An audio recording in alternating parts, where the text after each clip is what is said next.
कर्पूरी को याद करो, तुम जननायक को याद करो। नमस्कार दोस्तों, आज हम बात करेंगे एक ऐसे जननायक नेता की जिसकी मृत्यु के बाद विरासत में एक मकान तक उसके नाम पर नहीं था।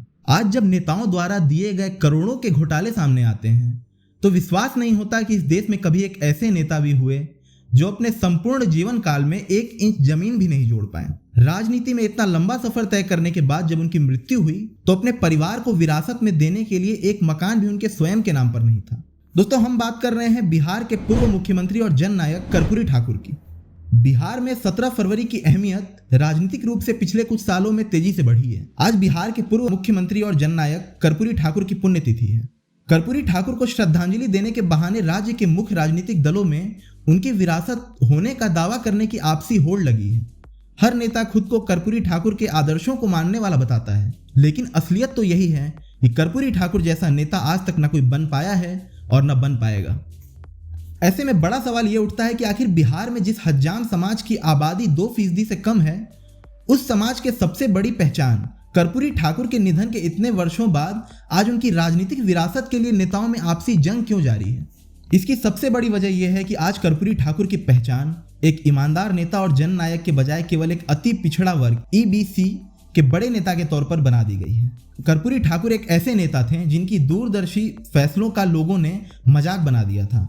दरअसल 1967 में पहली बार उप मुख्यमंत्री बनने पर कर्पूरी ठाकुर ने अंग्रेजी की अनिवार्यता को खत्म किया था। इसके चलते उनकी काफी आलोचना हुई थी। इस दौर में अंग्रेजी में फेल लोगों का मजाक कर्पूरी डिवीजन से पास हुए हैं कहकर उड़ाया जाता था, लेकिन कोई उनके इस दूरदर्शी निर्णय को हकीकत नहीं समझ पाया। अंग्रेजी की अनिवार्यता को खत्म करने के पीछे उनका मूल उद्देश्य था शिक्षा को आम लोगों तक पहुंचाना।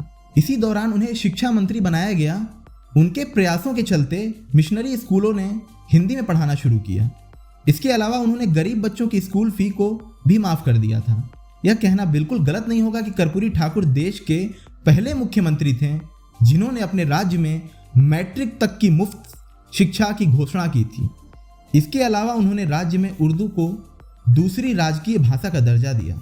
1971 में मुख्यमंत्री बनने के बाद उन्होंने किसानों को राहत देने के लिए गैर लाभकारी जमीन पर मालगुजारी टैक्स को बंद किया। उस समय बिहार के मुख्यमंत्री सचिवालय की इमारत की लिफ्ट 4th ग्रेड कर्मचारियों के लिए नहीं थी। मुख्यमंत्री बनते ही उन्होंने 4th ग्रेड कर्मचारियों को लिफ्ट इस्तेमाल करने की अनुमति दे दी। आज भले ही ये कार्य बहुत छोटे लगते हैं दोस्तों, लेकिन उस समय इस तरह के बदलाव का होना बहुत बड़ी बात थी। कर्पूरी ठाकुर समाज में समानता की भावना लाना चाहते थे, इसलिए उस दौर में समाज में उन्हें किसी भी अंतरजातीय विवाह की खबर मिलती तो वो उसमें पहुंच जाते थे। वो समाज में एक तरह का बदलाव चाहते थे।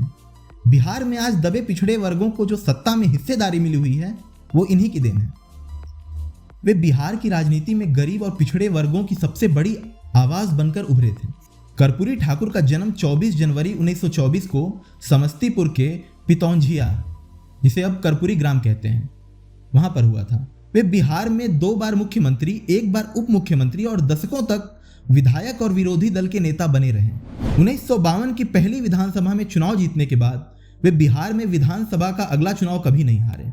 2.5 साल के मुख्यमंत्री कार्यकाल में उन्होंने जिस तरह की छाप बिहार के समाज पर छोड़ी है वैसी दूसरी के किसी भी नेता ने नहीं छोड़ी है। कर्पूरी ठाकुर बिहार के पहले गैर कांग्रेसी मुख्यमंत्री थे। उनके बेटे रामनाथ ठाकुर जनता दल यूनाइटेड के राज्यसभा सांसद हैं। प्रभात प्रकाशन ने कर्पूरी ठाकुर के जीवन पर आधारित महान कर्मयोगी जननायक कर्पूरी ठाकुर नाम से 2 खंडों की किताब प्रकाशित की है।